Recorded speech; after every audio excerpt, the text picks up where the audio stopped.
Hey, welcome to New Jump City, everybody, where we recap the week in American and Japanese sequential art. I'm your host, Christian, the unbiased king.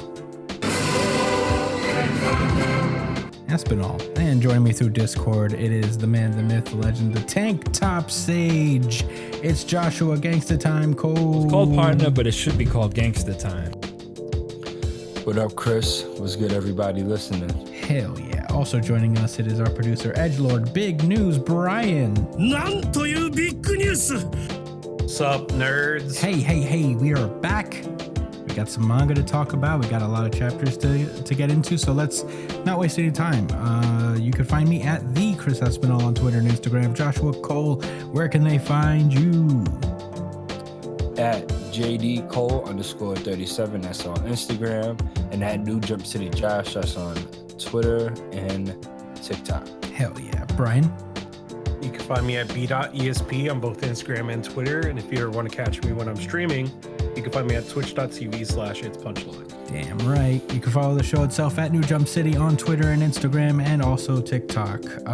Email us at newjumpcitypod@gmail.com with any questions, suggestions, anything you guys want us to talk about, and we will answer questions on our pre-show chat show that we do every week. Very excited for that. Had a lot of fun doing it today. So keep the questions coming. Let's get this going. Very excited for that. Subscribe to us on iTunes, Spotify, Amazon Music, Pandora, wherever you listen to podcasts, we're on there. So look us up. You could also subscribe to us on YouTube. We are back with full video capability. We have, all that stuff, our faces, if you want to see us, and our expressions while we're doing this. That will be super cool. And we're, all that stuff. Subscribe, like, share. Let us know what you guys think about the chapters. We like hearing feedback. We've been getting some comments, and that's been nice, So let's keep the train rolling. With that being said, I'm all good. Let's start the show. One Piece. This is One Piece chapter 1134. The Silly Owl. goose. Silly goose. No, yeah, that was my mistake. The Owl Library. First off, we start off with this chapter, this color page, I guess, in honor of Kazuki Yao, who voices Frankie, and Bon Clay, among other things, who has finally retired due to, I guess, he's been getting sick. So, Oda made him a nice little Frankie color page in his honor. And it looks sick. Last we left off with One Piece, we have arrived on the island of Elbaf. We have been meeting giants left and right, and we have been getting introduced to the world of Elbaf as we know it right now. And we had Robin get tagged along by the Straw Hats in order to go see Saul, who has survived the fires of Ohara and has now lived on the island as a teacher. Teaching people of the people of Elbaf the history that Ohara seems to have found. And we start off with Luffy just giving his thanks to Saul for watching out for Robin when she was a kid. Like a big boy. Yeah, like a big boy. I really love this part. It's just like so funny to see Luffy try to act like an adult. This is what Luffy thinks adults are like.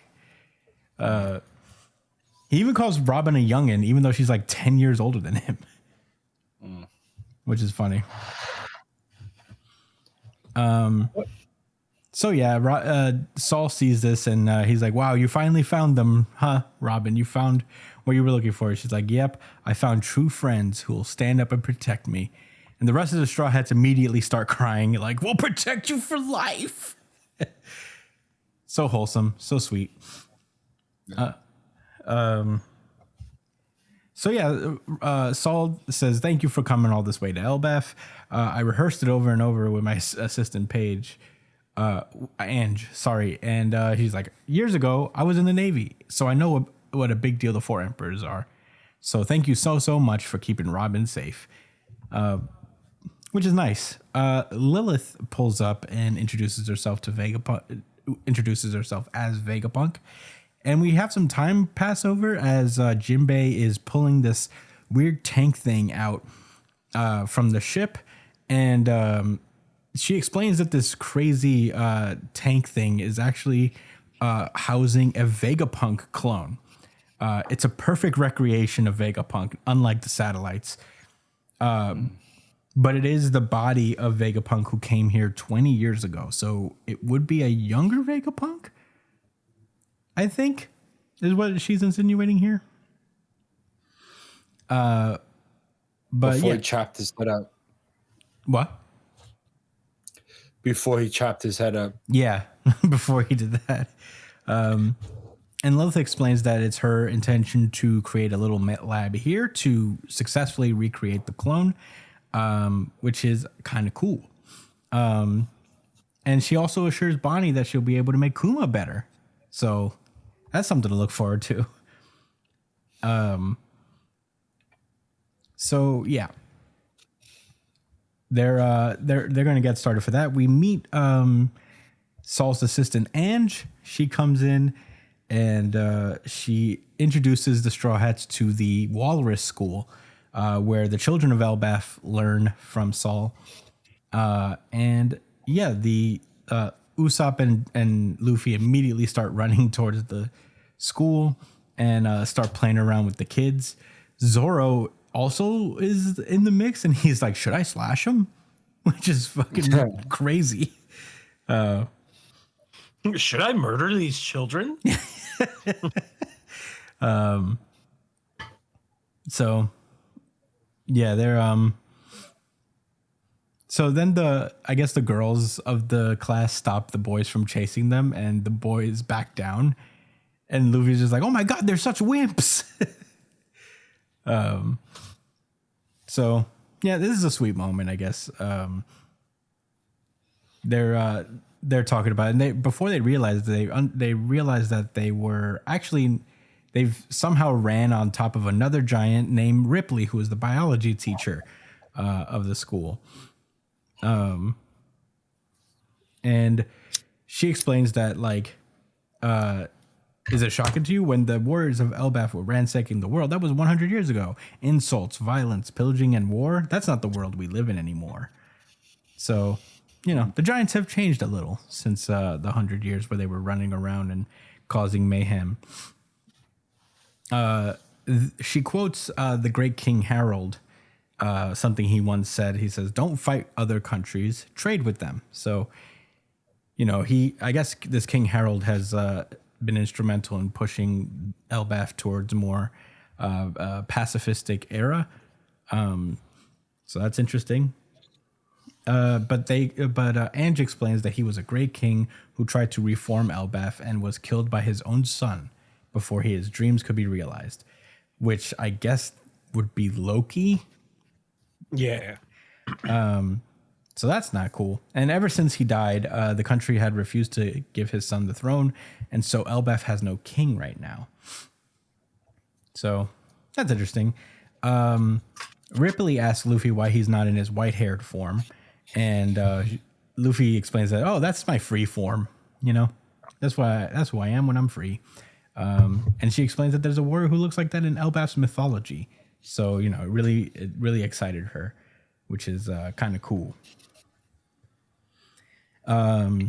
We then cut back to Saul, Chopper, and Robin as they enter, I guess, the Owl Library, where all of the books of Ohara are being kept.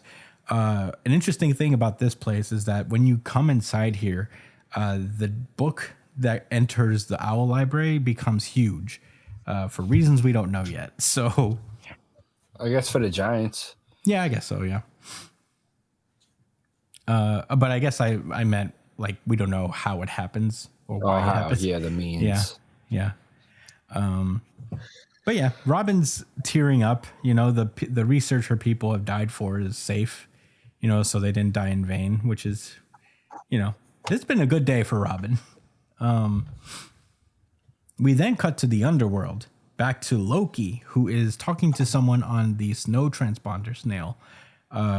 which is resistant to cold. And they're talking about how, you know, they're just like talking. He's like, am I bothering you? And Loki's like, no, I could use a conversation partner. Now I've got all the time in the world. And he asks the transponder snail, the person on the transponder snail, if they were traumatized by that experience that he was telling him about. And the transponder snail's like, yeah. Even now, the memory makes me tremble uncomfortably.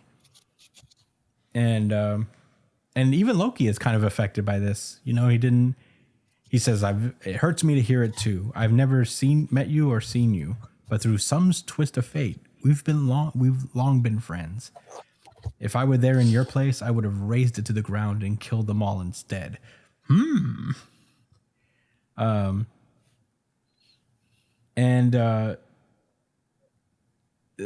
guess the transponder says, like, I wasn't hoping for that much.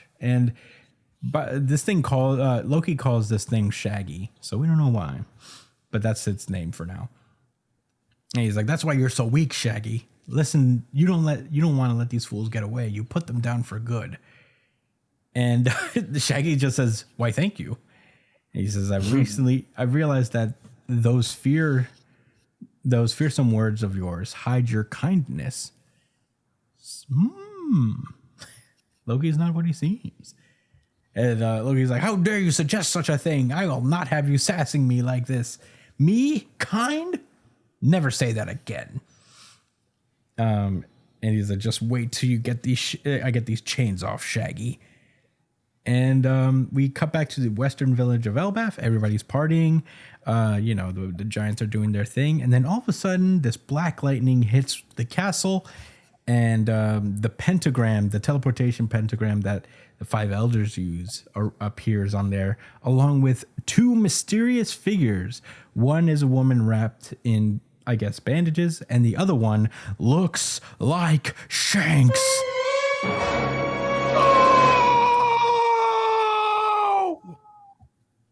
And that was One Piece chapter 1134. Josh, what did you think? He absolutely looks like Shanks. That's exactly what I thought, and I seeked confirmation from y'all because I thought maybe I'm missing something, and maybe there's somebody else that it looks more like. And it's One Piece. A lot of characters look similar sometimes, but nah, that's Shanks. That's red hair. That's red hair, bro. That's red hair, or at least someone that looks like him, and Sheik. Yeah, they definitely brought Sheik in. The Legend of Zelda, Ocarina of Time. And they pulled up on a pentagram. What does this mean? I don't know, guys. I don't know what any of this shit means. But I'm sure you guys have thoughts about it, so I want to breeze through mine real quick. Man, you think Luffy and Usopp are going to be devastated knowing that the giants aren't a warfaring country anymore? You think that? No. Nah. You think it hurts? Nah. I think they're chilling. They're chilling. As long as the giants are fun. I happen to think that what's being said here by her is going to be like part of the overall message and intent of this arc, aside from like the lore and story implications.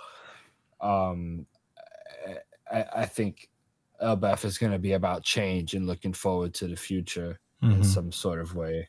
I know that's vague, but I don't know, dealing with expectations, maybe nostalgia, letting go. That's just the vibe I kind of got. But anyway, Brian, what were your thoughts? All right. So, essentially, what I think is going on here is that, so the reason why these guys appear on a star, that is only an ability that we've seen from the Gorosei. So maybe it's kind of weird, right? Because the Gorosei, when they teleported in, they had numbers on them. So we just assumed that this was a Gorosei exclusive ability, but it looks like that's not the case. or maybe they could send people on their own directive. I think that's more likely that they are able to send other people.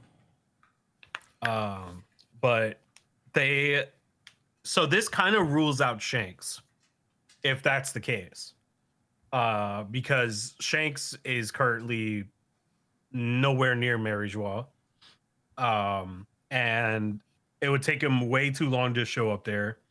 Go to Mary Joie just to get teleported back to Elbaf. It just makes no sense for Shanks.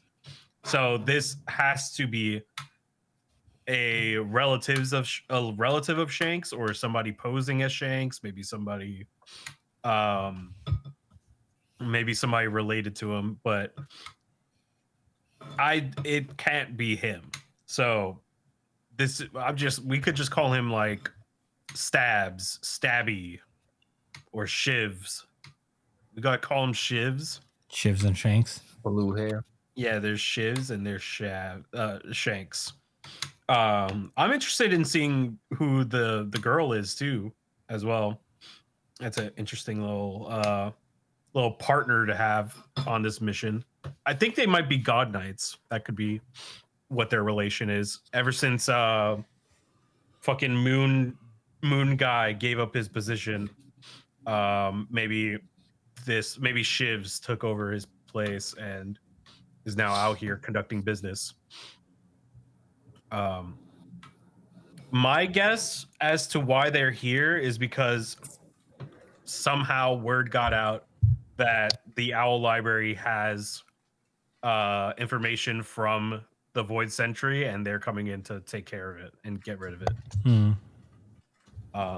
But yeah, those are my thoughts on One Piece. Pretty fucking crazy chapter, honestly.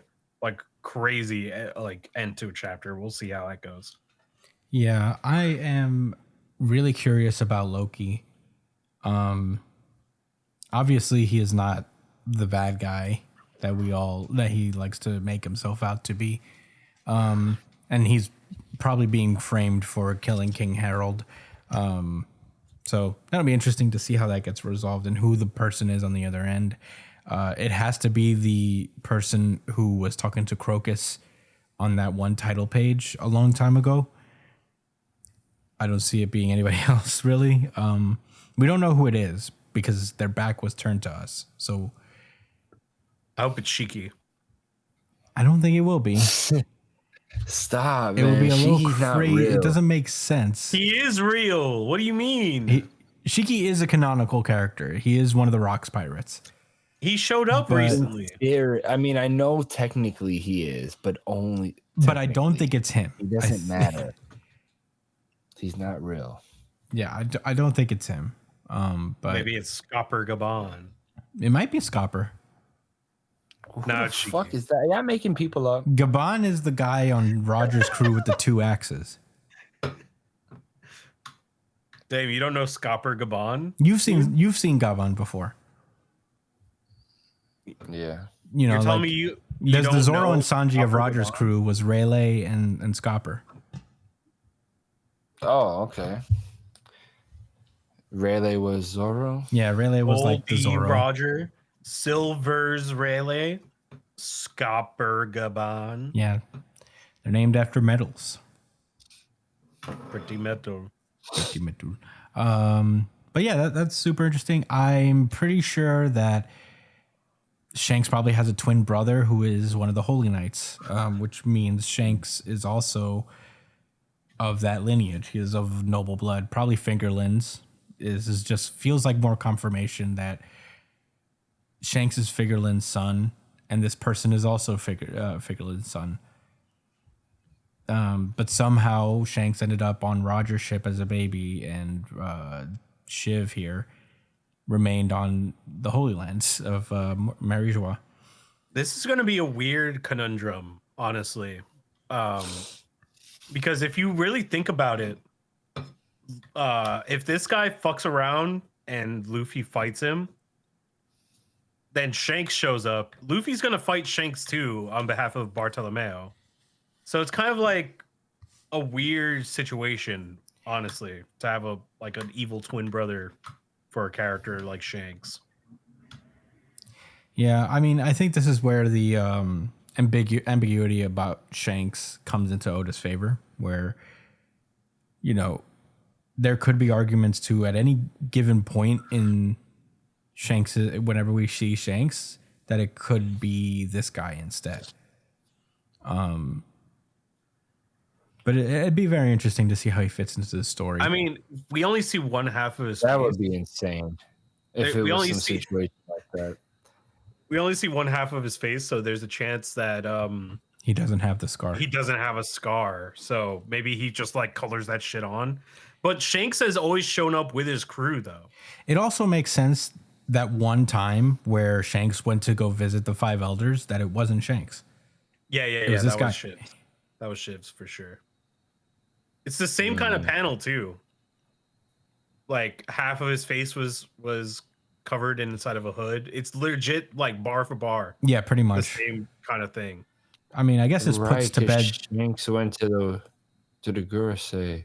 Yeah, I guess this puts to bed the rumors or the speculation that Shanks is somehow a double agent for the military.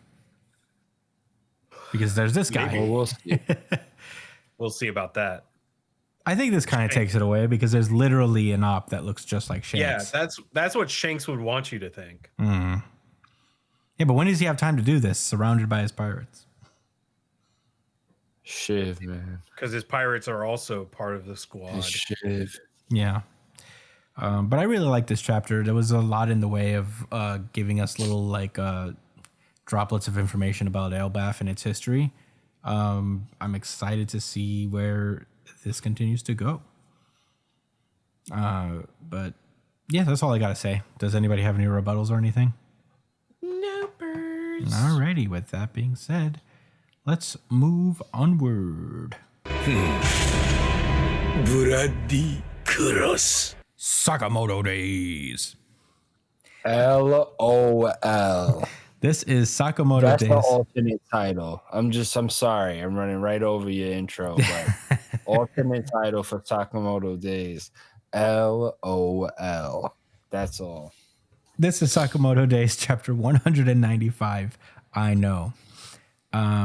We left off, Shin was trying to kill Tenkyu, and he has kind of relinquished his spot at the Sakamoto store after deciding that Tenkyu is way too dangerous to keep alive and that he has to die. And at the end of that chapter, Sakamoto showed up and stopped him from doing so. But now we return to 30 minutes earlier, where we reunite with Atari, Heisuke, and this lady security guard. And last we left off with them, Torres showed up out of nowhere after Shin separated from them to fight Tenkyu.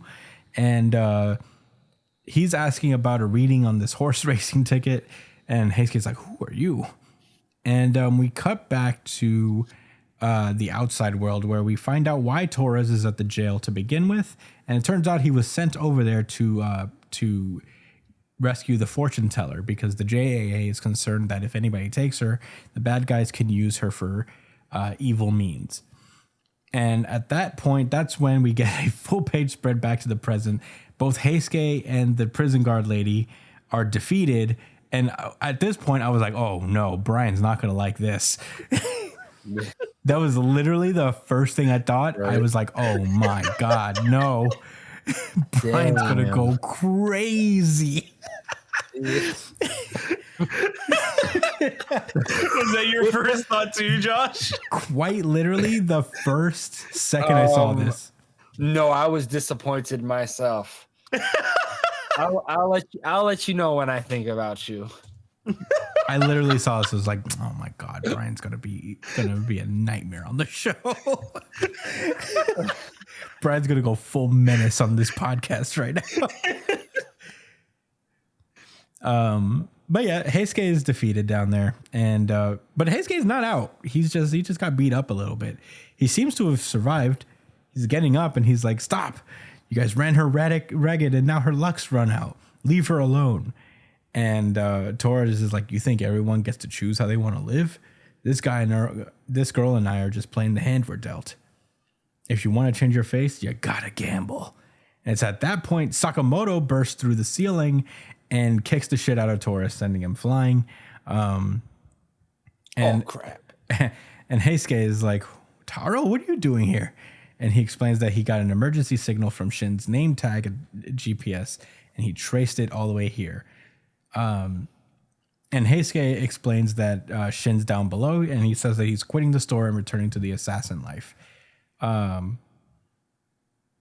that's when the prison guard pulls up and says, you're Sakamoto, right? I know it's not my place to say this, but if you leave now, this girl will be in grave danger. And Torres is like, don't worry, Sakamoto. Go on down to your friend. I'll forgive that blow. But if you go, I'm keeping the girl.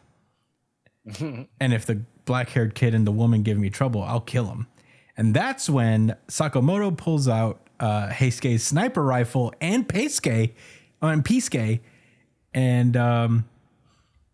he's like, and Heisuke's like, my gun and Peisuke. And Atari actually thinks to herself that the boy and the bird are powerful luck items for each other, and there's an extremely powerful aura of safety and good energy. That's when this is when I was like, yeah, take that, Brian. No, Brian won't be a menace on the podcast. So yeah, Torres is like, you think that kid could hold out for 10 minutes? No, that's a gamble, Sakamoto. And Sakamoto's like, it's not a gamble. It's a sure thing. I trust my friends. And we finally cut over to the point where we were last chapter, where Sakamoto swoops in and holds Shin's arm from plunging the arrow into Tenkyu. And Shin is just like, Mr. Sakamoto, what are you doing here? And he tells Shin that they're leaving, and he says, this is not where you belong. And all of a sudden, Tenkyu just starts barfing up blood, and Sakamoto pushes Shin out of the way and tries to help Tenkyu live. And Shin's like, no, he needs to die. He was going to go after Mrs. Aoi and Hana. And no, man, he needs to die. Yeah, what are you talking about? Wait. Die. Yeah, and Sakamoto's like, for your sake, I won't let you become a murderer. And Shin is like, I'm not what you and the others think. I'm not a good person. And Sakamoto puts his hand on his back and says, I know. Don't worry, I know what kind of person you are. And we get a flashback to when Sakamoto was 19 and the first time he met Shin, which was when he was 13. And he's talking to, I guess, the same guy who sent Taro down to go get Atari. He says, supposedly he was in the JA Special Forces before, but he's new, but I can vouch for his skills. And, I guess he's introducing Sakamoto to these folks. And he's like, oh, that kid, we caught him sniffing around, refuses to say who he's working for, so I was about to ice him. And Shin looks at Sakamoto and says, hey, save me, jerk face. And Sakamoto's like, what? And that's where the chapter ends. Josh, what did you think about Sakamoto Days, chapter 195? Go on, Josh. So what I thought about Ryan was when he said, it's not a gamble, it's a sure thing. I trust my friends. So I understood Brian last week. I understood that he had a vision for how he thought the arc was going to play off from two perspectives. One from Heisuke's character development and the theme of the jail. I agree. Things could have been played off more within the jail. Personally, I don't seek more of it. I just understand where you're coming from.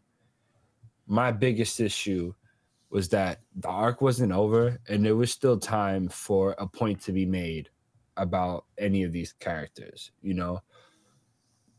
And literally in the next chapter, it almost, you know, like we say this all the time, but I feel like it's almost as if the authors listen or, you know what I mean? Hear me out. And I don't even think just to New Jump City.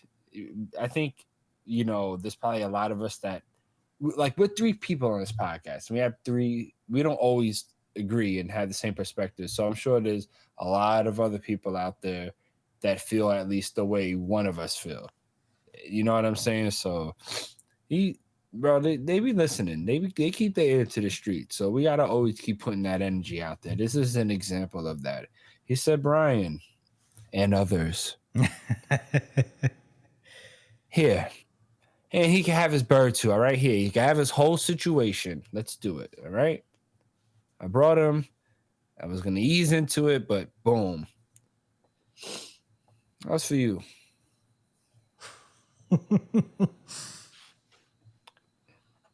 He said that was the appetizer, and the course is about to begin. All right, now that I'm done with that. Yeah. Is this a retcon? Like it, What is? Shin would have had to know he met Sakamoto, right? He did. There's no way. This is not a Like, he retcon. Shin mentioned that they worked together a long time ago. Yeah, he used Really? to be.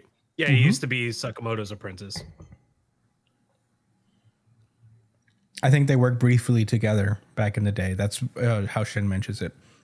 Because when he first meets Sakamoto when he's fat, he's surprised to see him that way. So he's like, I knew this guy. What happened to this guy? But they haven't really talked about it until now, probably because of this flashback. Wow, that's actually makes this pretty interesting. Then, okay, I don't know. I guess I don't have much other thoughts aside from that. I really enjoyed this chapter. What do Is you it think, time? Brian? Yeah, go for it. Oh, Brian, what's your thoughts? Oh boy. All right. Listen, I'll eat crow when I need to. All right. I'll eat crow. The chapter. All right. So before I say anything else, this is giving me a hopeful optimism here. I am cautiously optimistic though. So there are things that I like about this chapter, and there are things that I don't like. So Sakamoto showing up, it's all right. I didn't really want him to show up, but him showing up is okay now that we have the flashback to go towards. And there's a surprising amount of depth in the statement, I know. After Shin is saying I'm not a good person, that's just such a unique response for a series like a shonen series like this. Like usually they would be like, oh nah man, you're a good person, you're great, you're kind, you're awesome. But Sakamoto just goes, I know. And I don't know, it just felt so good. That was like a good moment right there. And then into the flashback, I'm intrigued. I am intrigued in what's going to happen now. So that's pretty cool. And it does kind of, depending on how the flashback goes, I'll be able to look back at the way that Shin is acting and understand the character a little bit more. So that might save it for me on Shin's end. So the thing that I don't like about this chapter, it's still Hisuke. Oh my god. I'm still not. Listen, I know next chapter I'm gonna be like, man, Hisuke is so fucking cool. Man, he really held his own against this guy. But I just don't like that he just gets his sniper rifle back and then that's how he's useful again. You know what I mean? Like it just wouldn't. What was, because they're training. They're supposed to be training, right? Heisuke is not down there to train. I promise you that. They're both supposed to get stronger. That's literally the whole crux of this. He's going down there to back up Shin. I don't agree with that. What do you mean? They're not going down. Heisuke is not going down there to train. In general, as the plot, they're both supposed to be training. No. That's just because he's not there to train doesn't mean that he's not supposed to be training to get better, right? He's not the main point. The main point is not for Hisuke to get better, right? We all understand that. My point is, when he comes along, he should still be looking to get better, right? And I don't know. I feel like the sniper is a little bit of a cop out, a little bit for that, because I feel like there's so much more that you could do with Hisuke aside from like, because it would have been cool to like see what he's like without the sniper and what skills he can develop without it, right? But it's like it feels a little bit like a cop out to me. But if this is the avenue that he wants to go with Hisuke and have him strictly only be useful with a sniper, that's fine. I don't care then. That if that's how it is, that's how it is. But I just think it would have been cool if he found some other avenue to work with to become more than just the sniper, and have some other utility to him that, you know, maybe he didn't know about. I think that would have been cool. But it looks like it's sniper or bust for this guy. He's a sniper. He's a sniper. I know. He has a literal target tattooed on his face. That's his entire identity. I know, but he could have been like, I don't know, like a marksman in general, just being somebody who could do. He is good with a gun, though. He displayed He's got a it. gun and a sniper. The gun was not. There's like his. He skills did a with the thing gun. recently. What was the weird thing he did with the gun when he got it? He I think he bounced something off of the fucking. He did something just now when they were fighting Tenku together. He did some sick shit with the bullets on the pistol. Yeah. I don't know. Like I said, my statement is how it is. I'm all right with him being just a sniper rifle one-trick pony, but he uses I'm guns. disappointed. You are being harsh. Yeah, I right. am being harsh, bro. Why can't I just have like? Yes, he can do some barely cool stuff with the pistol. That was super cool. No, it was not super cool. It was cool. It was not super cool. Get the fuck out of here. No, you're entitled to your immediately got bodied. opinion. I'm not trying to say that you can't say something's like cool or not. The thing is, like, he's about to get into a fight against another person that's on like that elite force or whatever. I forget what it's called. So this, the sandblaster dude, somebody that Sakamoto was struggling against. Now Hisuke is obviously not going to do this alone. You know, he's going to have a little bit of help with the security guard, and I guess the girl might have some luck left or something. I don't know, but there's still opportunities for him to figure something out, like in this fight and moving forward. That's all I'm saying. Like, it's like. I don't know. I just feel like I really understood what you meant with like if you wanted to see Hisuke learning things like as they're progressing through like this jail, like he's like, through meeting different people, like different inmates, he gets inspired by something, you know what I'm saying? Like through those little moments, and then it comes out in a fight. I guess do you feel like this is a little forced? It almost feels a little forced. It's not forced. With him getting his sniper. It just feels like a all right, here you go, buddy, kind of thing. It's like all right, this is like, it just felt like a hand wave to me. That's like Shen not having his ESP though, and that's what makes a lot of his character. Otherwise, he's just a basic hand-to-hand guy. Didn't Shin have like a moment where he didn't have a sniper and he still found like a different way to do shit? Or the handgun. But that's not really in. I don't know. He's like, it's hard for me to explain, but it's like the handgun wasn't anything really. It wasn't really. Yeah, you're right. It's not anything, really but it's a. But I'm not saying nothing. That, it's something. It's I don't know. like, I don't know how to explain it, because it's like, I'm telling you for sure that Hisuke has like there's just been missed opportunity. That's just how it is. They could have done like something else. Like I said, I made my peace with it. He's a sniper guy, but I thought he could have been more than just like a sniper and be more like a marksman in general. Somebody who can figure out how to do shit more kind of self-sufficiently or something like that. Maybe that's where they were going with it, but I was wrong. Like Bullseye. And but I'm not being facetious. Wrong. Like Bullseye from Daredevil, who is really cool. That would have been fire. Like his thing is that he can use anything, whether it's like a fucking rock or not. I mean, I don't think you're saying that he had to copy that one to one, but I'm just saying that in general. some other arsenal, like I don't know, pick up another weapon that's more interesting than a handgun. But I'll tell you this, Kurapika makes the handgun seem really interesting. Yeah, because Especially he has when a he's whole holding ass it with his fucking lie chin. detector. He has a whole ass lie Yeah. detector with that shit. All right, But but like I don't know, Hisuke might develop something cool. I know, I don't gotta convince you. I know that if you see something sick, you're not gonna be like, well, he didn't do it earlier. I know you're gonna be like, all right, this is fire. I don't think I had to convince you to be patient.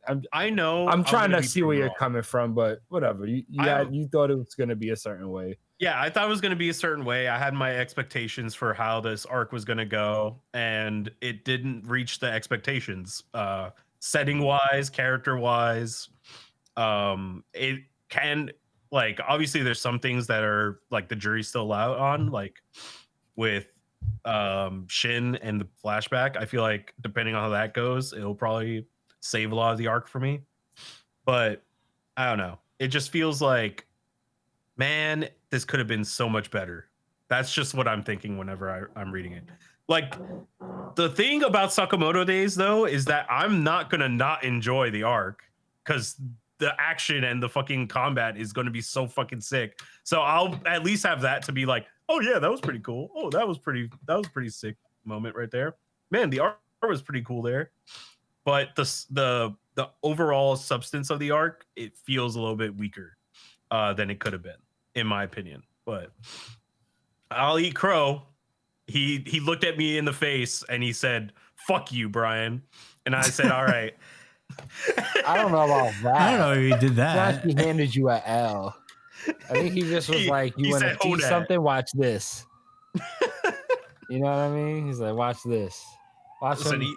Watch him reflect 3 bullets and have them reflect off of each other and say something to the sand guy.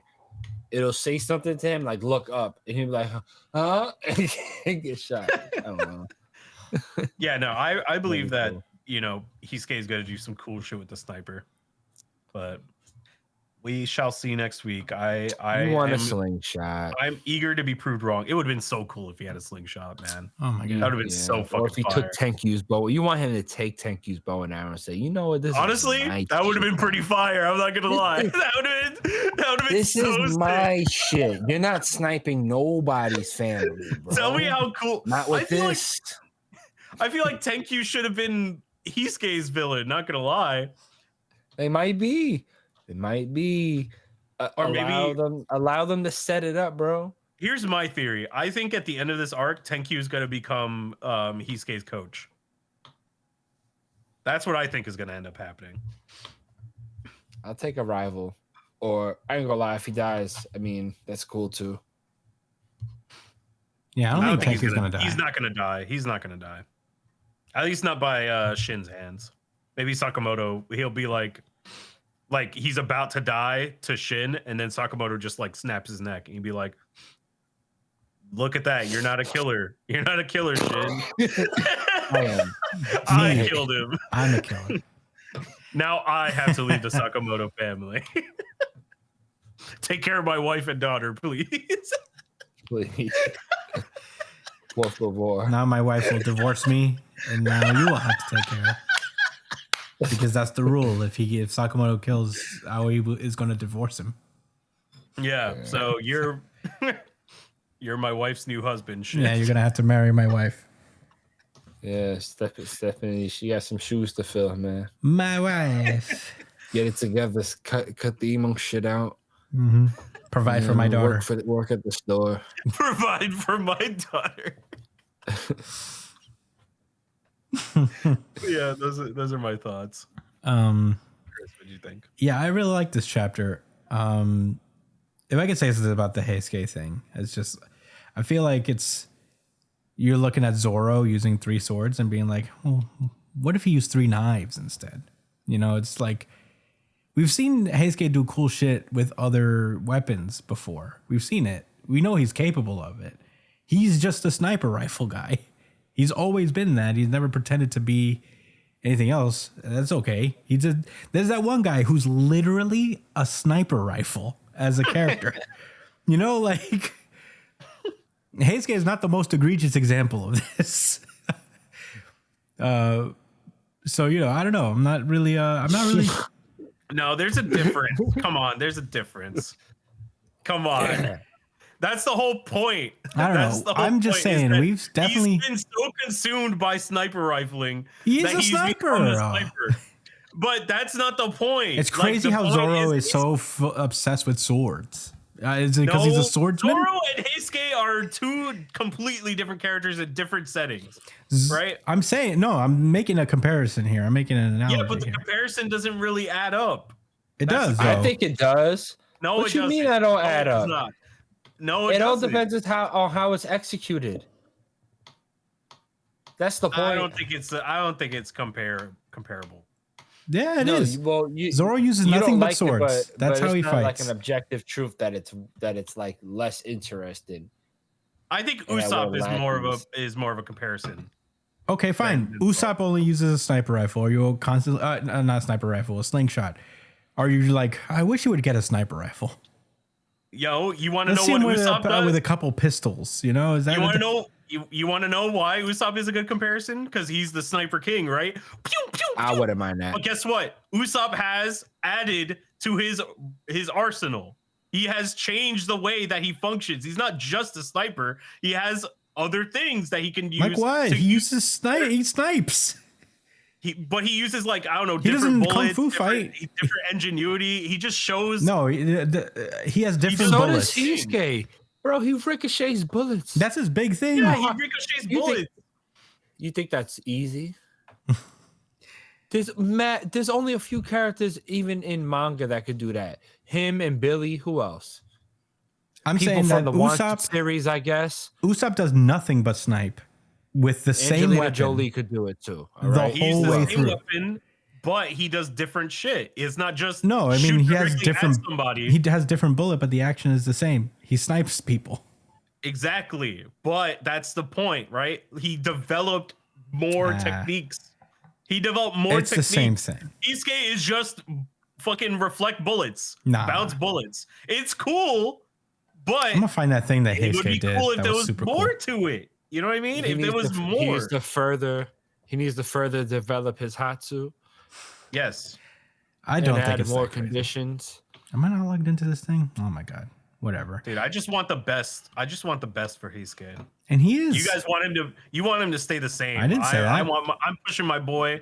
I'm pushing my boy. No, I'm just. I don't think I ever said that. The specific expectations on him, like I have, of other characters in different series. I know how it is. Yeah, I don't know. I don't expect Heisuke to gain a new skill every single arc. As a moment of. Yeah, use this as growth, Brian. After this arc is finished and you've, stewed over. You know what? With the disappointment. You know what I think is going to happen? Learn from it and grow. It won't be next chapter because it's going to be a flashback. Probably we won't see Heisuke for like maybe 1 or 2 chapters, but I bet he learned something from fighting Torres. Yeah, and I'd be happy to see it. I think that's possible. And if he doesn't, I would not be disappointed at all. Oh, I would be disappointed. I would not be disappointed in the slightest. There's no chance he gets killed, right? There's no chance. I don't think so. No chance. 0 chance. He has to fight the literal sniper rifle. Could you imagine? Could you imagine Sakamoto comes up and Heisuke is dead and the girl is gone? Like, how fucked up would that be? Then I would be mad with you, Brian, if that was the case. If Heisuke was killed off screen by Torres. You come back, he just has a hole in his chest. And he leaves a note that says he shouldn't have focused so much on sniper rifle. He should have. Yeah. If he was like slightly better with a pistol, he probably could have beaten me, but he shouldn't have focused. I'm not saying that he shouldn't focus on sniping. God, you're so cringe. In a setting you're cringe, bro. That's cringe. What you're saying. Okay, I'm cringe, huh? I'm cringe. cringe. All right, let me ask you something. You take that's a what you're sniper. saying. No. You take a sniper character. You're like, all right, sniper character, what are you gonna do when you don't have your sniper? And the answer is nothing. What is the point of you proposing it? What is the point of you proposing this goddamn question?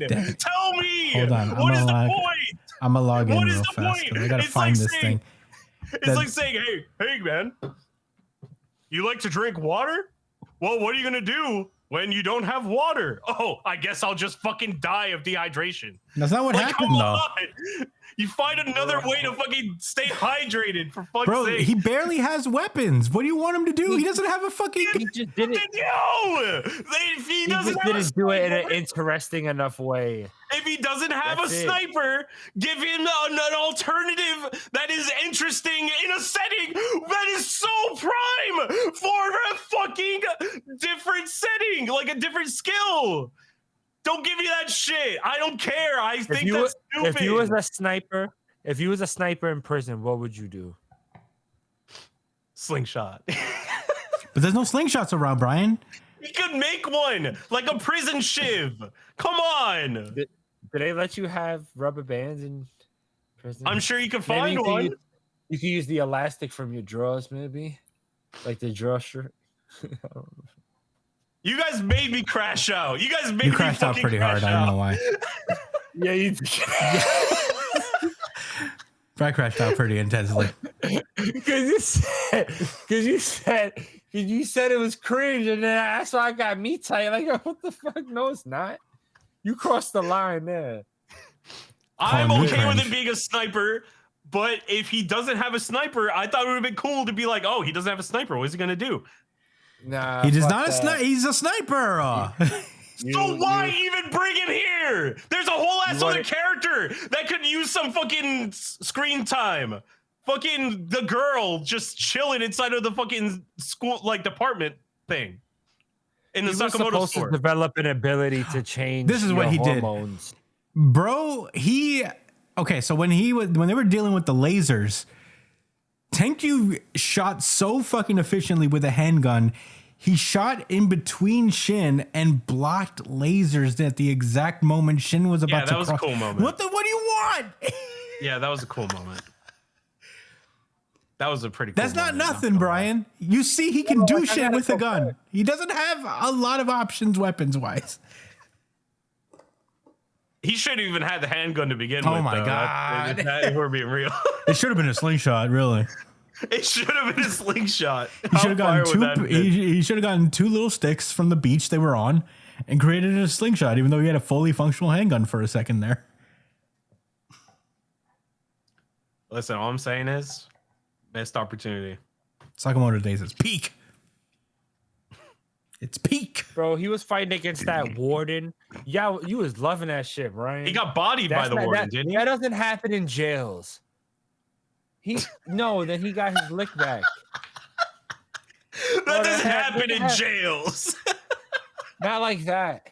He had like 48 storage containers fall on his back, and he just coughed the blood. Yeah. It said, "All right, you win." Now the lasers thing was Oh, crazy. Yeah, the lasers thing was It pretty was cool. fucking nuts, Brian. What do you want from him? He proved Yeah, he it could was do a cool other moment. things without a sniper rifle. Nah. And this is just Not this arc. He's not been with a sniper rifle before. He's used other weapons before. What he used before? I don't remember, but I remember that he didn't always have the sniper rifle. Exactly. He's more than just a sniper rifle. Exactly. He's done it before. Which is why he should have been more than just a sniper rifle. Whatever. I'm going to say this. I really like this chapter. I don't think he's confirming that Shin is a bad person here. I think he's more leading off that I know what kind of person you really are. And, you know, he's not going to say that, I know you're a piece of shit, but I love you anyway. I think he's gearing up to say that, no, you're actually a good person. And this flashback will show you why, even though you're not perfect, this is why you're not a bad person. And I can't let you just be a murderer. So I'm excited to see how that goes. We know nothing about this time in Shin's and Sakamoto's life at this point and how they met and how they know each other before. So it'll be really cool to get this little part into it. I hope we do see Hisuke versus Torres because When Hisuke does have a sniper rifle, it's pretty sweet. Can't see it. I can't see it. I can't see It's it. too bright, bro. It's too bright. It's too bright, buddy. Way too bright. Too bright. Too bright, bro. Way too bright. Much too way bright. Yeah, it's super bright. He's about to. I don't know what he's looking for though. I'm very excited to see. This is a good time to say you should be watching the YouTube version. I'm just showing y'all the picture. You're what? I'm just showing you the picture of what you mentioned earlier, but the laser. Oh yeah. That shit was sick. That shit was sick. I mean, Yeah, that was a pretty cool moment. I'm not saying like, oh, all right, now are you satisfied, Brian? I'm just like, I just wanted to look back and see like, yo, he did some lit shit. It's just not his arc. He's just there to hold it down. No, it's not his what arc. I'm saying? All right, I don't want to try to. Golly, I'm not saying make the arc about Hisuke. All right, but you understand how we feel too, though, right? Yes, like, yes, I understand. we're not people that don't care about Hisuke. We just feel differently. I care deeply about Hisuke. Yeah, I know. It's cool. I love Hisuke. Listen, I already said it. I'm all right. I'm all right with him just being That sniper fight where he was fighting the sniper rifle guy is one of my favorite parts of the series. Did y'all notice that Sakamoto had a bag on him? Yeah. When he got there? Yeah, I did. Let me see. I didn't notice that actually when I first read it. I saw that. I saw him with the bag, and I was like, "Oh, he has the sniper rifle." Did he have the bird in there too? Yeah, I was literally wondering this entire time, but I didn't want to keep bringing up shit. But like, where was Hisuke at? Honestly, it does make me happy when he saw the sniper rifle was one thing, but seeing him reunite with Hisuke was pretty sick. Hisuke! That's my guy. All right. Well, I'm done talking about Sakamoto. I thought it was a great chapter. I had a good time. I'm enjoying it. Next week's gonna be good. It will be. It will be good, Brian. You best believe that. All right. You guys ready to move onward? Yeah. Okay. Let's go. Fi meg pick ned i det kjøret med som jeg kan chat. Kagurabachi. With that, I'm going to toss it over to Cherish. Thank you, Chris. Just waiting for it to load up because y'all know how slow this app can be. Yep.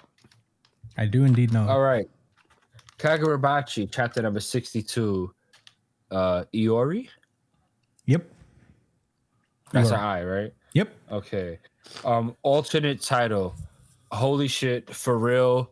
Actually, this time, the I is the actual thing and everybody knows. Okay, so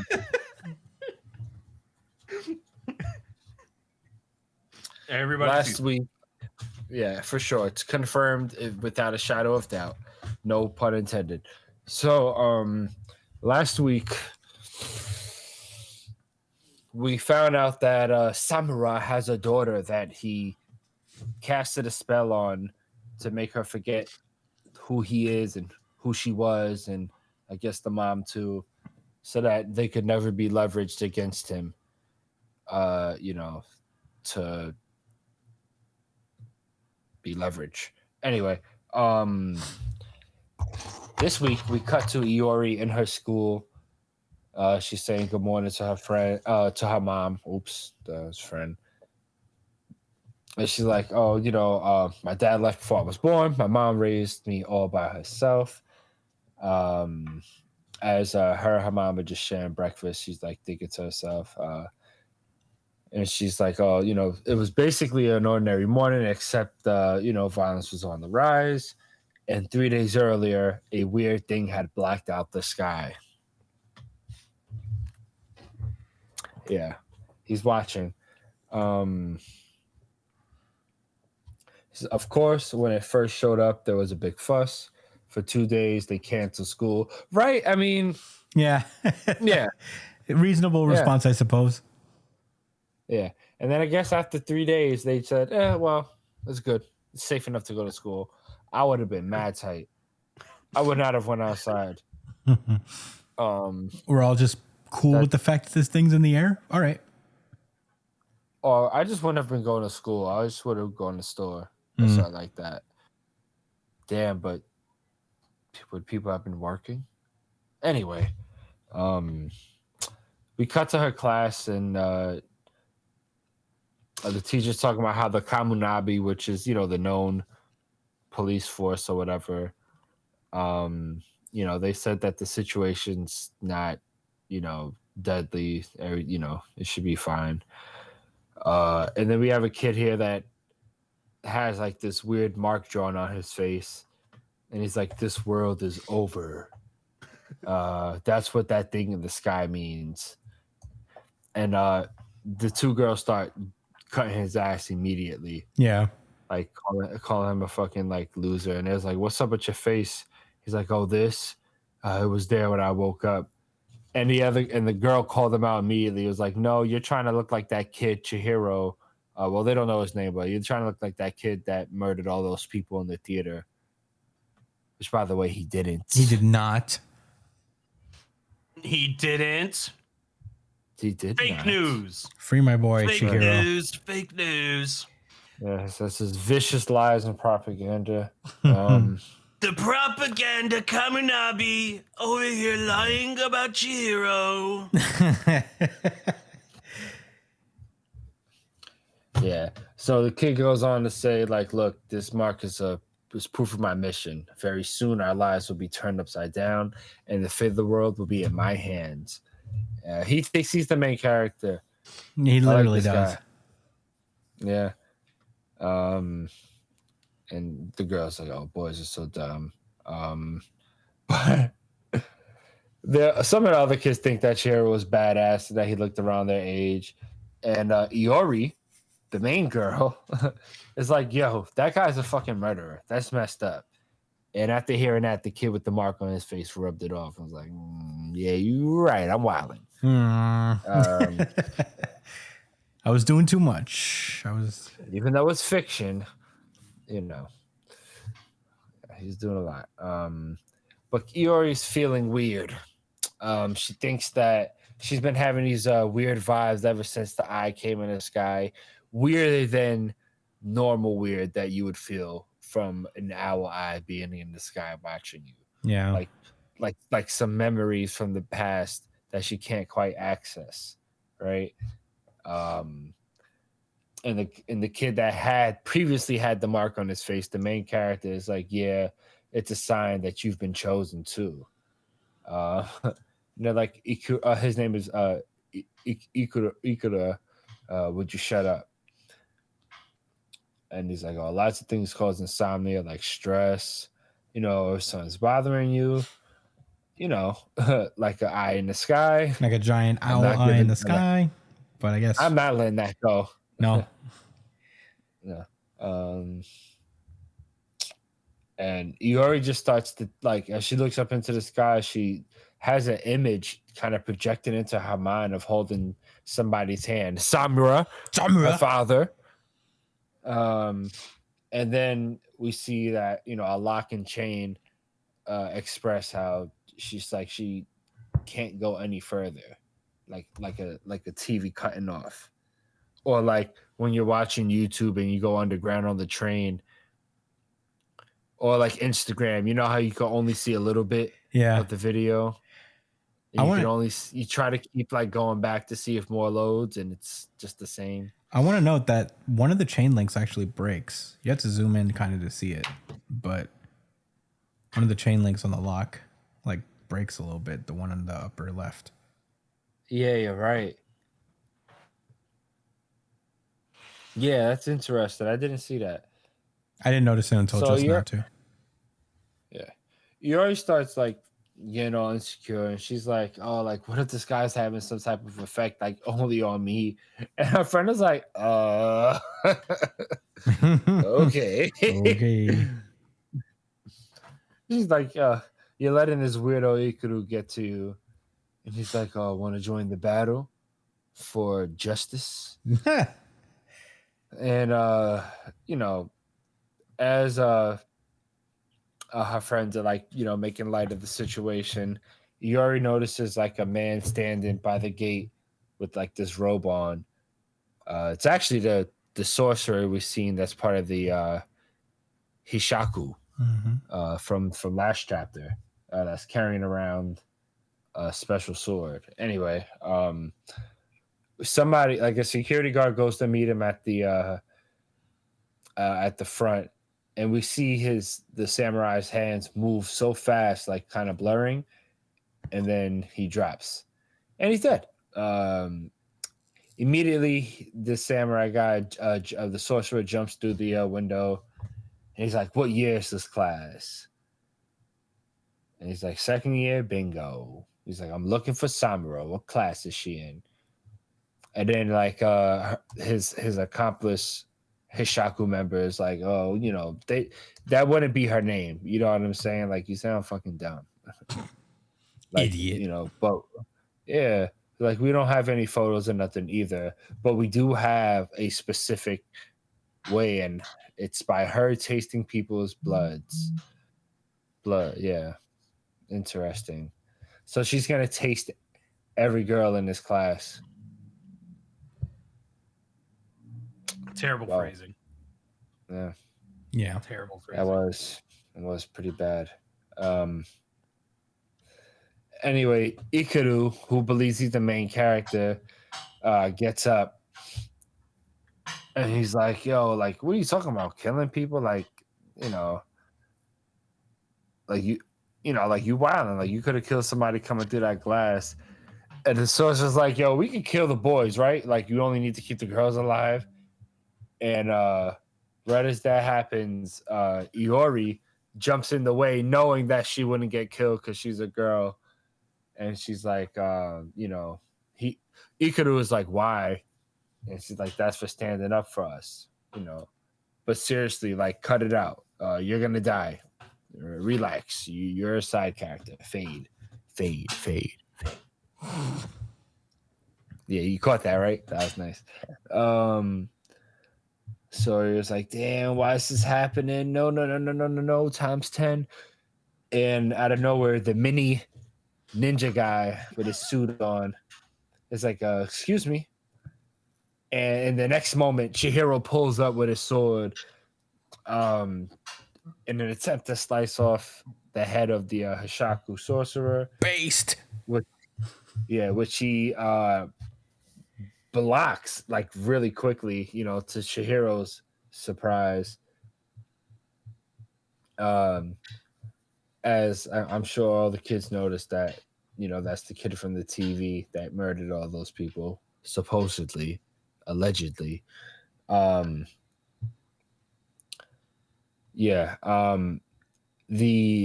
I guess we don't have a flashback. The ninjas are talking amongst each other, and they're like, "Yo, the seals are probably breaking down." That's how they picked up a signal, which means Chris was absolutely right and sharp in calling that out, because her seeing that image was a chink in the spell. So that's how they was able to pull up. They pulled up so fast. Yeah. Excuse me. That's insane.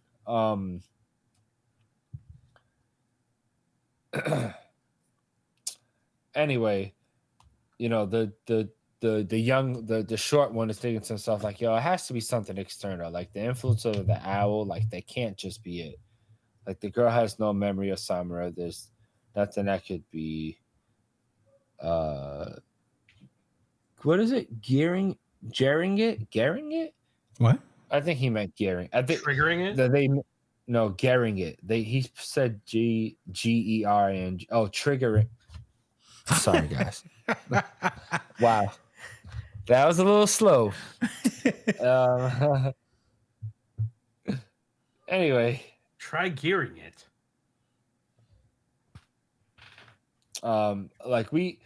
You always like starts to think about how like 3 days ago she started having all these weird feelings. And she starts to think about all the like words her friends are saying.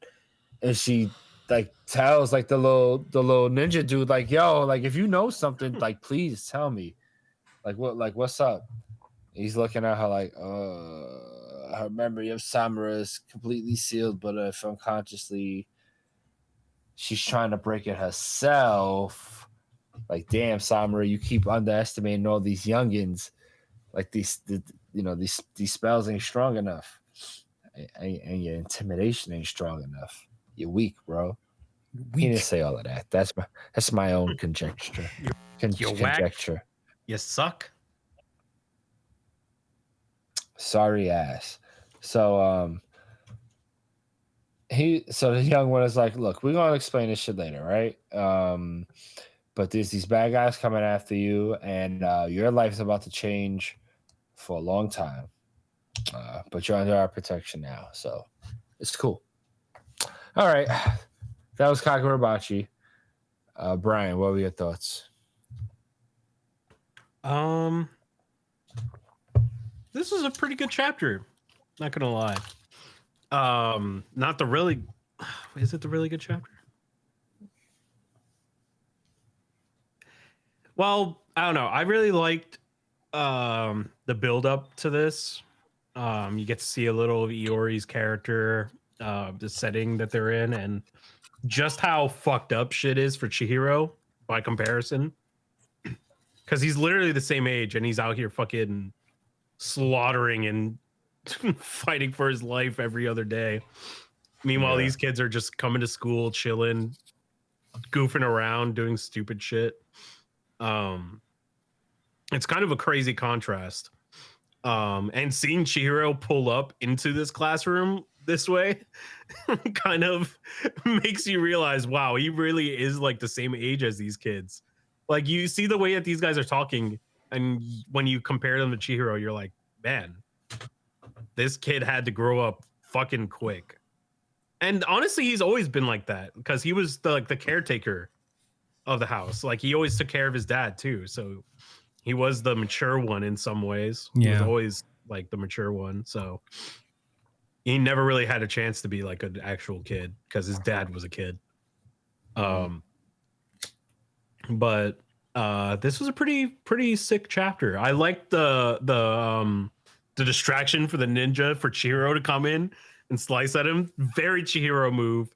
The dude plays no games. He does not do fair fights. He wants to take care of the problem as fast as possible, especially in a room filled with like civilians and children. And shit.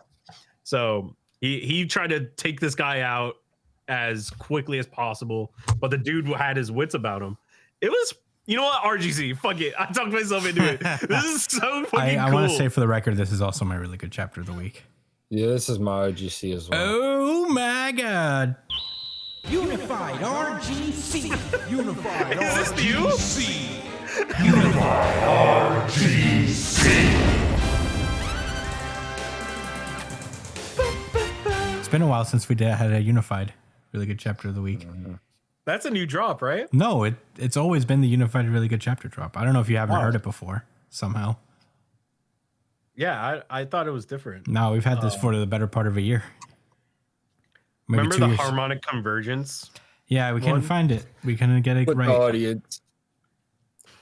I'm gonna start the poll again, by the way. I should do that. We should start the really good chapter of the week poll. Start voting on the polls. Yeah, I'm gonna start one starting this week. Oh well, you know, all of Jump is off next week, so we probably won't be doing a show the week after. But the week after, polls are back, baby. Get on the polls.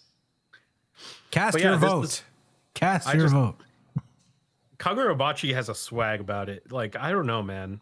The fact that this guy is a rookie coming in, changing the game, he's so fucking good.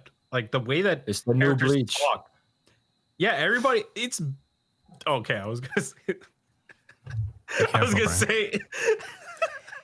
Easy. I don't want to invoke the wrath of Bleach fans, so I won't say it. Easy, Brian. Be careful, Brian. But the way, I don't know, like every character feels uniquely themselves. The way that they talk and the way that they interact with each other, the way that they think, it just feels like everybody is very well thought out and fleshed out and believable. And like everybody has their own ways about them and they all act uniquely in their own ways. It's just so fucking cool. I love this. I love this shit. This is probably up there. Like, I look forward to Kagurabachi is the first thing I read every week. So I always look forward to it every time it comes on, and man, Chihiro's just fucking him. He is Himothy. But yeah, those are my thoughts. Chris, what do you think? Chihimro. Yeah, this was my really good chapter of the week. I was really enjoying it, but then when he did that cool swoop in and cut the and try to cut this guy, Kuguri, I think his name is Kaguri. Yeah, I think it's Kuguri. When I made this page turn, I was literally like, "Woo!" You know? Like Chihiro has the best entrances. That involuntarily came out of me. I was like, "Woo!" And I was like, "Yeah, that's the RGC." When that happens, you know, goated. I really love this chapter. I hope this this kid, Ikura, whatever his name is. Is a recurring character? Yeah, I hope he inherits a sword. Who, the baby ninja guy? No, this kid, the one who's pretending to have a scar. Yeah. I hope he becomes a main character. There's no way, dog. I would love it if he gained a sword, an enchanted blade, and became like a master. I think. No, but in all seriousness, I thought he was actually a really cool character. And, you know, even if he is a side character, I did like that he wasn't, because I thought what was going to happen is that he was going to actually be faced with it and cower away. But he really was like, he was about it. He was standing up for them, and he meant what he said. I thought that was really interesting. And I'm like, there's no way they would do that for just a side character, right? Like, this is like something that you could build off of, you know? I don't think anything will. I don't think anything talks shit and walks it. Yeah, I feel like there's a weird amount of development for just a side character. That being said, I don't actually expect anything to be done with this guy, but I thought it was super cool and interesting to give this kind of depth to this kind of guy.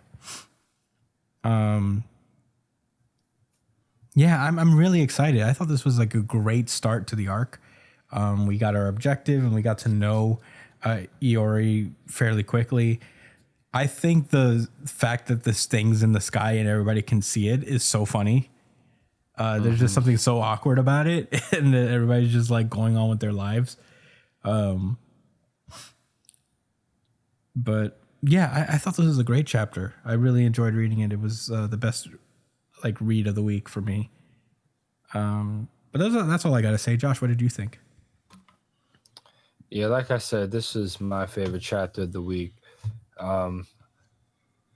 Shit turned up really fast, and like as soon as the sorcerer pulled up, Chihiro pulled up just like that too. Like, oh yeah, you want to run up on people out the window?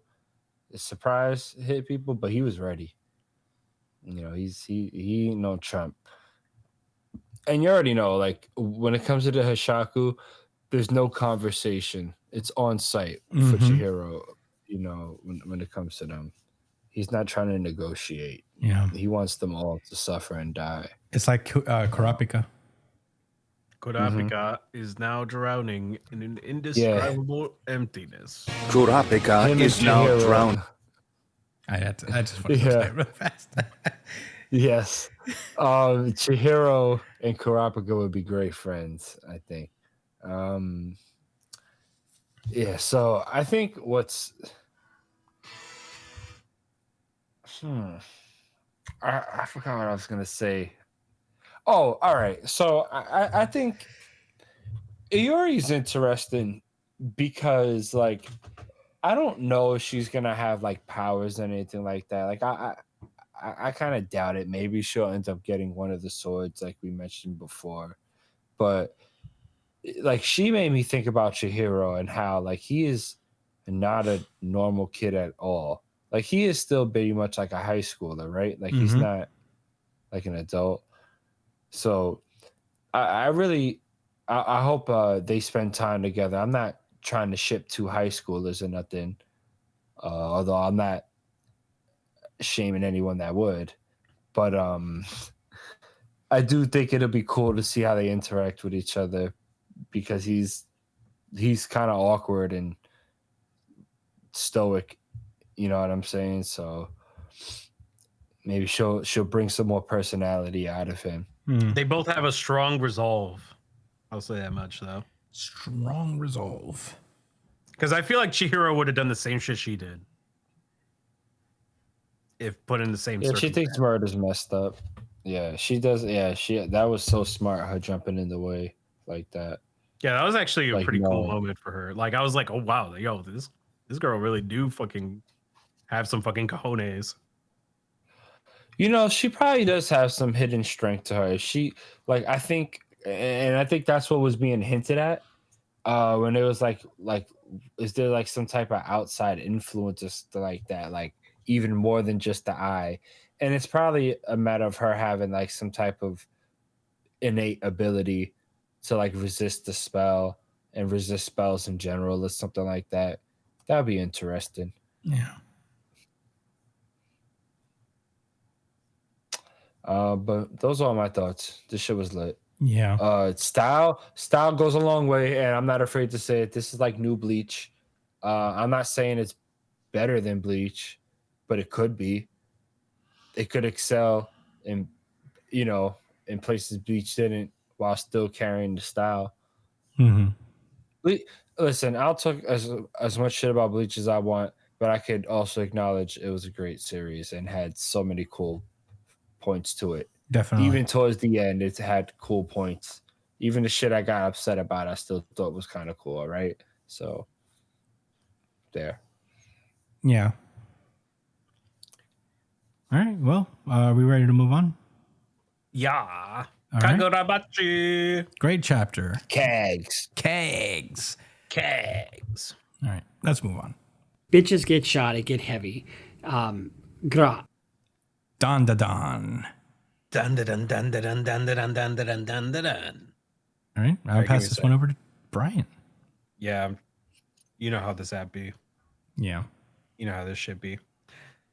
All right, Dandadan. We pick up from last chapter with the Kashimoto and I forget the other guy's name. Hold on. They say it somewhere around here. Payase. Kashimoto and Payase kind of stand up in their cool new forms or whatever. And they're standing up to the Bronze Bull and his army of zombies. And they're kind of checking on Miss Seiko, and they're kind of like, yo, are you chilling? And she's in her battle damaged hair down form. And they're kind of like, oh man, this is fucking crazy. He's made of iron. So when you attack him, he only gets stronger. And he goes, what good fortune. Jesus, sorry. He goes, what good fortune to be able to encounter 3 powerful people all at once. My groin is growing hot. And it's just like a panel of him pointing to his fucking underwear. And he just keeps shouting. He keeps shouting hot, and the zombies start pulling in towards them. Seiko starts tying up her hair, and her objective is to get the bag. And she tells Payase and Kashimoto to take care of the bull. And as these zombie guys are kind of pulling up, Kashimoto brings his hand up, and as he brings it up, there's like a big swirl of fire and energy kind of building up behind him, and he throws this. Oh man, when he does this shit, it's so fucking sick. He pulls his arm back, and as he punches forward, the phoenix strikes and flies through a bunch of through these zombies, and they all kind of get flung back by its power. and you could just feel the fucking power because when we see the effect, it burns this zombie's face off. And Seiko kind of uses this opportunity to kind of blitz past them and ask for Payase to cover her. And we see like a shadow kind of pike shoot through this zombie, through his leg and out of the top of his head. Kind of like shadow style, like Shikamaru. And he does that. That was pretty sick. He kind of slithers through the ground, kind of shooting through these zombies' heads. I like 4 other ones. And he goes, "You better be careful around your shadows.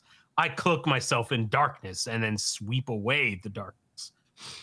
And you could see that he's kind of like coming out of the shadows, kind of like a snake of sorts. And the bull is like, "Marvelous! I would like to have that ability too." And we get a little bit more of an explanation to how his power is, and he says that his power is like Kodoku, is like a Kodoku curse poison. And it's not a power that twerp like this bronze bull can do. And he shoots out a pike right onto the bull's balls. Right onto his underwear, and there's a close-up panel of the shadow shooting into him, and he goes, "You're pretty hard down there."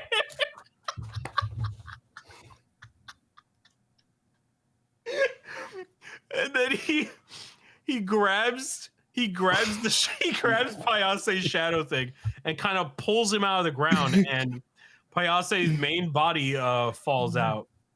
As Seiko kind of blitzes past, Kashimo follows up. He brings his fist back again and yells, "Afumza." I think that's what he says. that is what he says.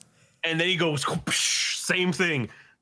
Brings the arm back, power builds, slams his fist, brings the fire down onto this bull.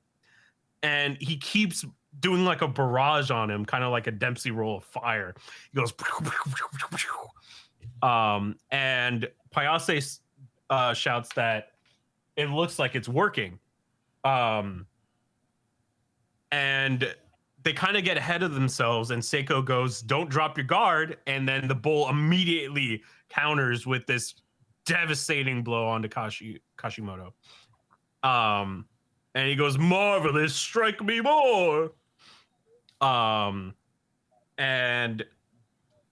Seiko keeps going, trying to go after the bag, punching through the zombies. And she spots the bag. And as she's running through, Payase is kind of shooting these shadow pikes through these zombies as she darts towards the bag, jumping forward. And as Payase is kind of clearing the path for her, she's about to reach the bag, and she gets fucking punted by the bull once more. And he goes, "Suspicious movements.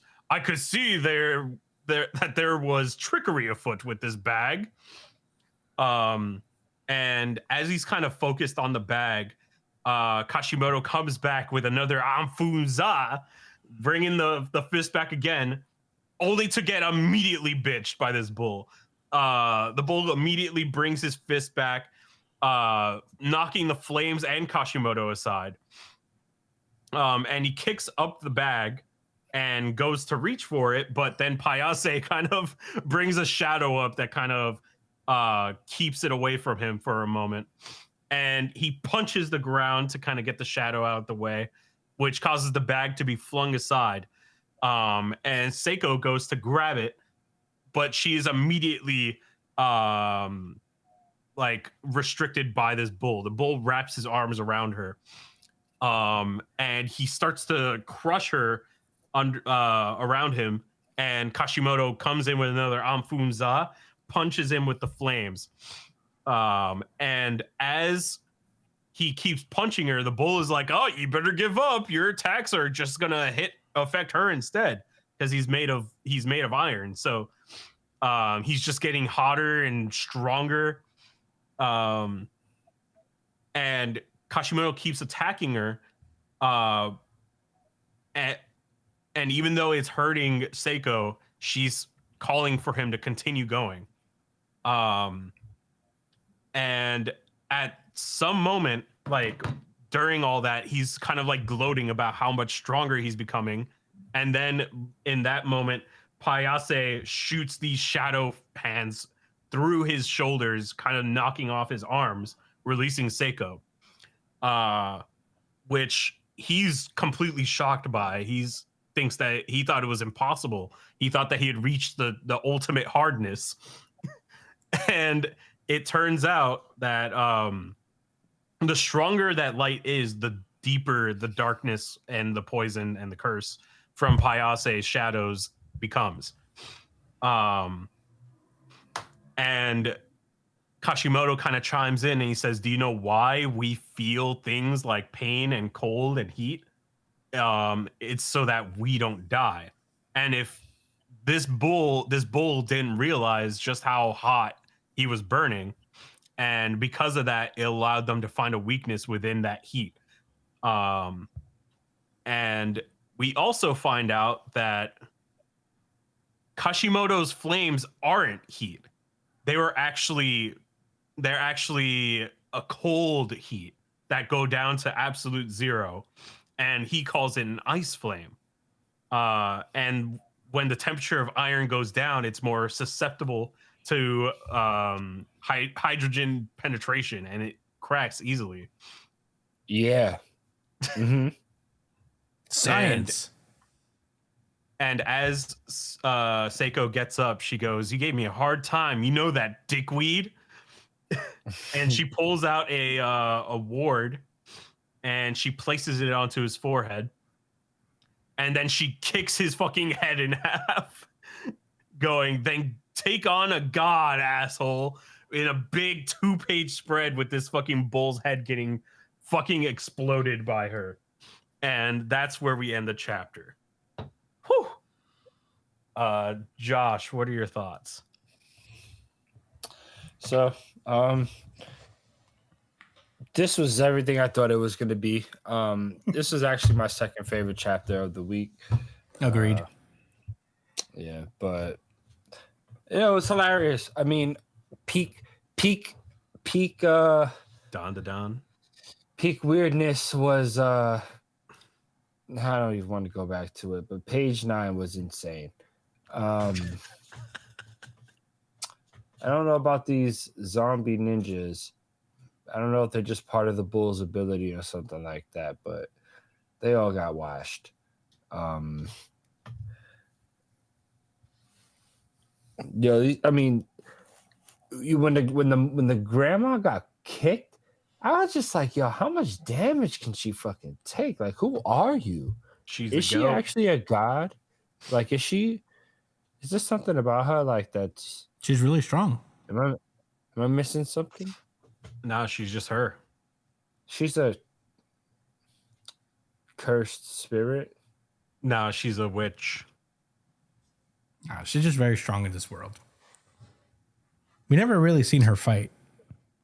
She's not alive. She's like she's dead and alive. Half a zombie. She's always been like a problem solver, but she's never really been like in a fight, like Christian said. Like, this is the first time we've seen her fight, like fully fighting. She solved the shit out of this problem, I'll tell you that. She pulled that talisman out of her bag and was like, see ya. Nah, she had help though. These guys came through. I mean, they wasn't very effective until they all started working together. But is that what was happening? He kept punching the bull and he wasn't hitting him with fire. He was hitting him with ice. Fire? Yeah. Yeah. Ice and fire. The bull didn't realize because he was he didn't have any receptors. He didn't have any pain receptors, so. But because the thing kind of looked like fire, he assumed that it was making him hotter. You know what I think about? I like ice fire I don't know why, but I think about like Super Mario 64. I don't know if you guys ever played that shit. Of course. Super Mario But like 64. they would have blue flames, but they would still burn you. But they had Oh blue flames in yeah. icy areas. Man, fuck that It shit. was just weird. I don't know. Like I said, it doesn't freeze you. How? Whatever. It's not real. It's okay. You can have a frozen flame. It's okay. Checks out. Isn't Marco? He was about to snitch, and the grandmother was like, "I don't want to hear that."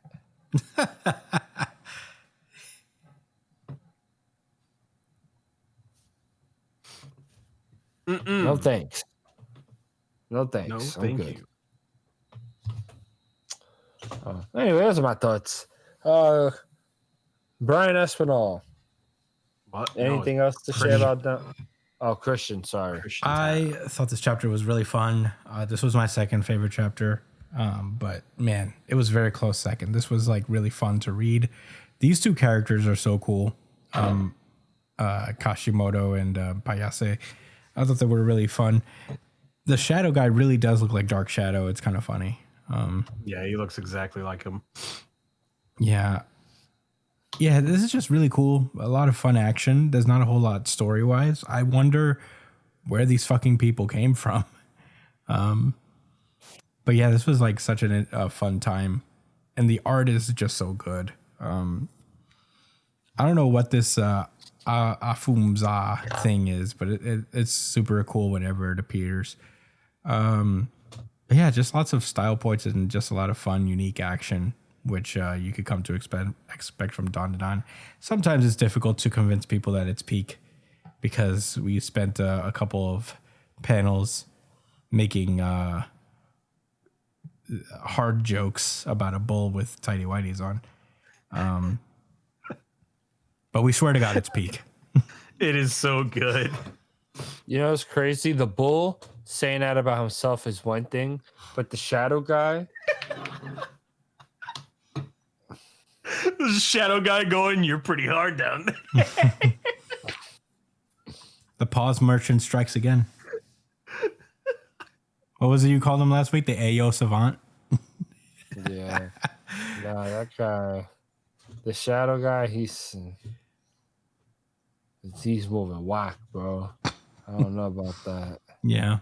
But yeah, that's really all I got to say about that this week. Such a fun chapter. He went. Brian, what do you think? Art fire. Dialogue fire. Battle sequence fire. Dude, honestly, I'm so obsessed with the way that he drew Kashimoto's like little fire punch thing because it makes it feel so fucking strong. Like it's just so cool to see him kind of wind up, have the flames build up, and then bring the punch. Dude, it just looks so fucking cool to me. I don't know why. It was just so fucking sick. And man, this was really close to being my RGC for that reason, because I just love the way that he kind of like set that shit up. And it's pretty cool that these two who are partners, it's like you have this guy with a bright flame, and then you have this dude who's like slinking to the ground, so it's like a shadow. It's pretty cool, like kind of like a dynamic that they have going. Especially like with the calm, cool, and collected guy, and then there's the kind of weird edgelord. I think it was pretty cool. But I hope these guys stick around for the rest of this arc. Not gonna lie, I hope that this isn't just their one-off fight for this arc, and then they just go off and do their own thing. Hopefully, they come with Seiko to this shrine place that they're going to. So I'm really looking forward to next week. Dandadan fucking always the next week. Dandadan always fucking delivers. This series is just so consistently uniquely itself. Kind of similar to Kagurabachi, just not in a very serious tone. it never takes itself super seriously. You could always expect a good time with Dandadan every single week. But yeah, those are my thoughts. Noise. Could you imagine having to form like a full sentence after losing your both of your arms? No. I think I wouldn't be able to speak very much either. Yeah, but he can't feel pain, so. On the account of him being Iron and hard. Yeah. Yeah. Well, Anyway, that was Dandadan, I suppose. let's move on.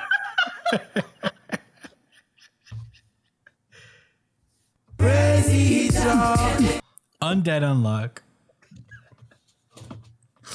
This is Undead Unluck, chapter 236. I'm gonna pass this one over to Josh.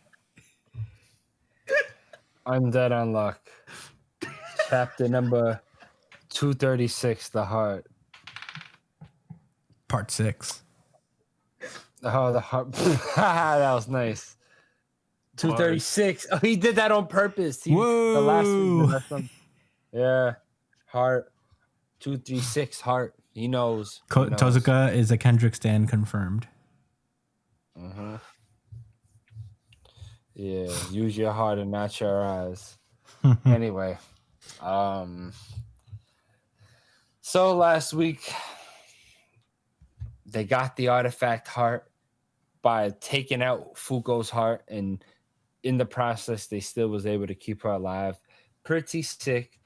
Soul was very scared, and we start this week with Luna and a little bit of disbelief. As a matter of fact, if you look at the first panel, her mouth looks a little shaky.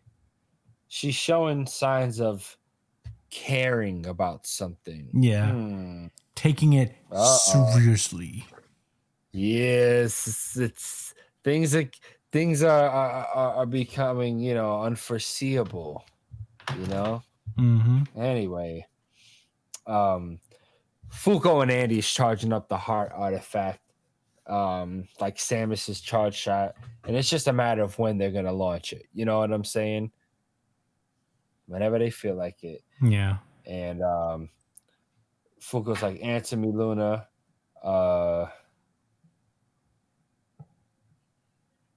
I'm sorry. Soul was saying like, what's, I don't understand, like love. What is this rule? Like, answer me, Luna. And Andy's like, oh, all right. Like, listen, I don't know where the Sun God's core is, but we got a big ass gun, so we could just keep shooting at him. We'll hit his core eventually, right? Yeah. Andy, if Fuko's like, yeah, bet. All right.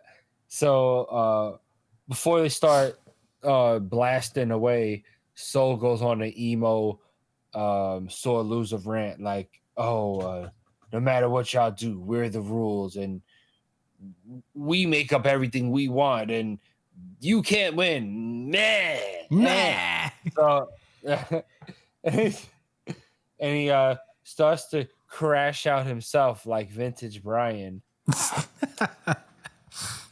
Shout out to those listening to the whole podcast.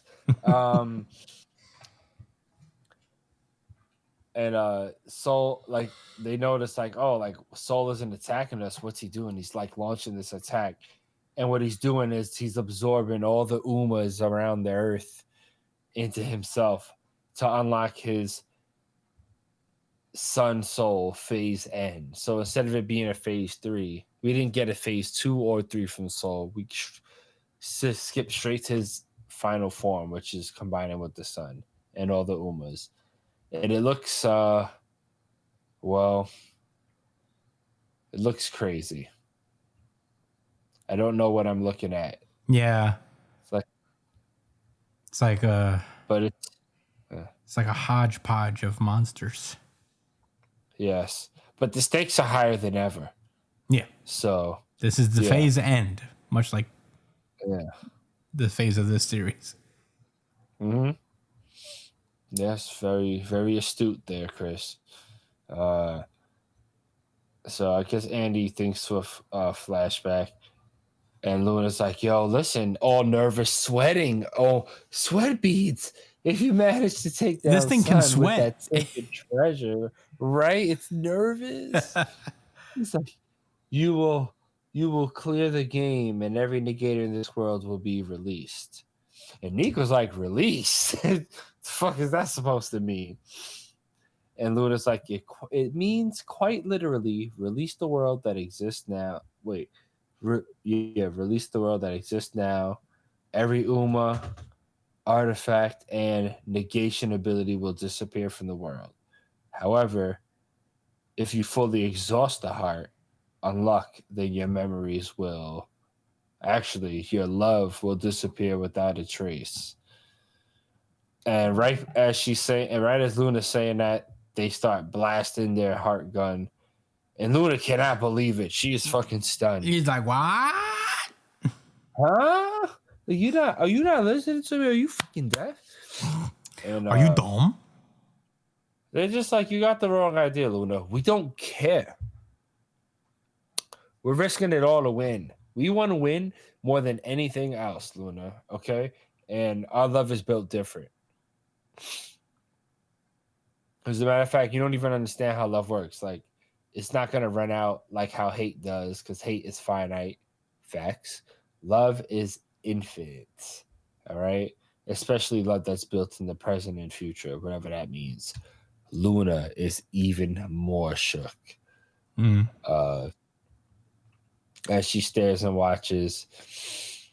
And, Fuko and Andy are just having the time of their life, and they're sharing good words. And it's actually a cute moment. Andy's like, well, it looks like it's the end, so how about we have a talk? And Fuko's like, oh, it's a little late to bring up anything. And Andy's like, you see, at first I had only planned on toying with you, just enough to kill time with your unluck ability because it piqued my interest. But guess what? Through all the shenanigans we got into together, you taught me something. People don't die unless they're forgotten. Said once I heard that, I had a thought. I thought that I could die one day. So let's enjoy what life has to offer. And Fuko's like, you know what? You taught me the same exact thing. I was holed up and cooped up, doing nothing, being scared of hurting others. And then, since you got into my life, I put myself out there, and I've been having the most wicked fun. And Andy's like, you're going to forget me, and that. He's saying like how he could truly die, and he's if we use the heart and we truly forget about our love and each other, that's like how I'll finally die.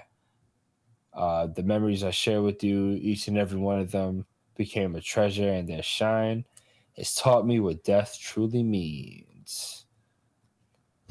And he's like, if you're unlucky to run into me together, then I'll revive. We're undead. And all the negators pop up, start fighting against the new sun. They charge up the fucking heart artifact, and they say, hey, Sun, hold this for me. And they split his head in half. I wanted to say something better than that, but what more is there to say? They split his head in fucking half. Yeah. And that's how the chapter ends.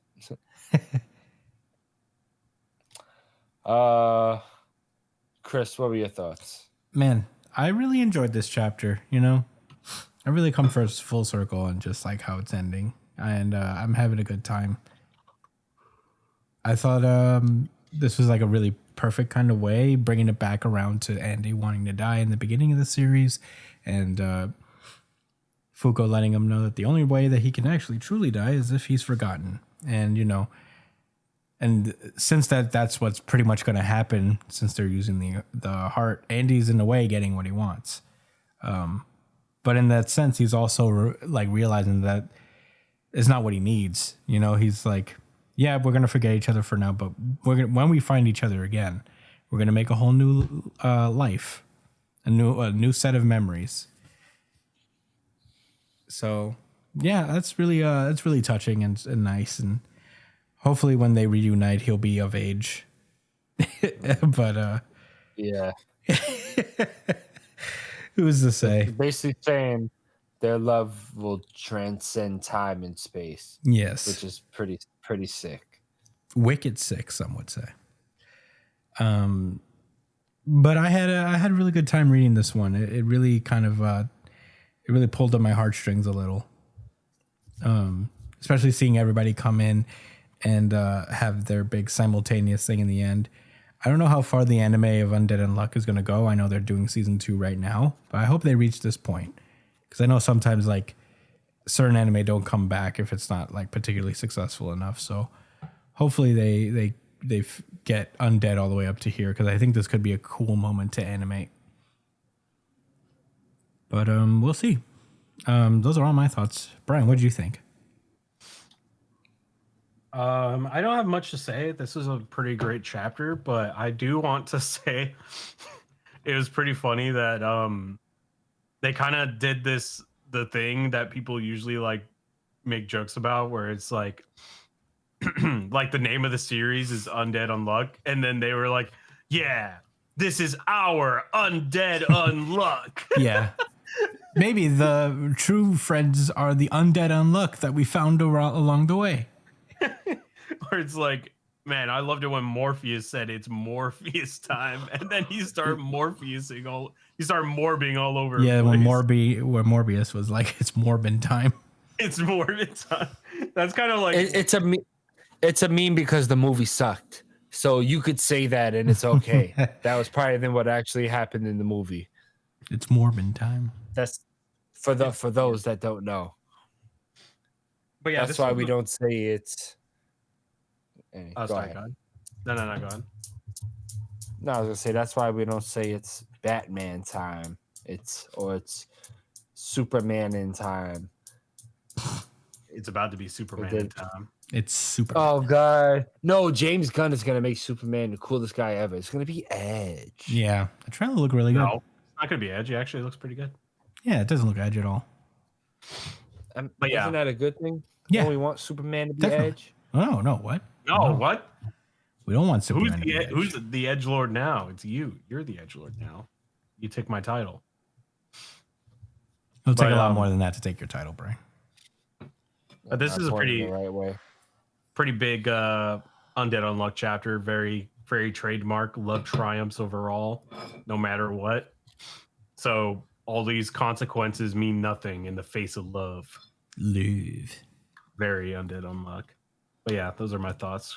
Joshua Cole or Joss? Joss Whedon. Hell. Yeah, okay. You could be Joss Whedon. Yeah, so this chapter made me think about love as like an energy, not like Kai or chakra or something like that, like genuine love, like just the feelings you have when you're around people that you love and care about, that energy, that boost you get to your your attentiveness, like your activity, I don't know, I don't want to get too far into the weeds here, but I feel like we have 5 senses, and that's what we're limited to understand. You know what I'm saying? Like that's what we're limited to understand and how we can interact with the world.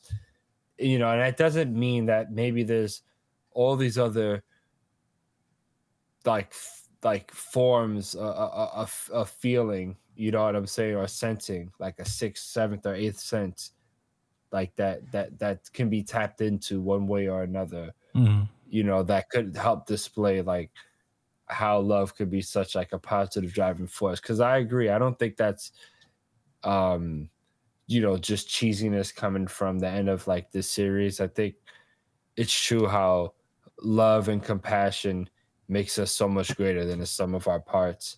And Undead Unluck was truly about that.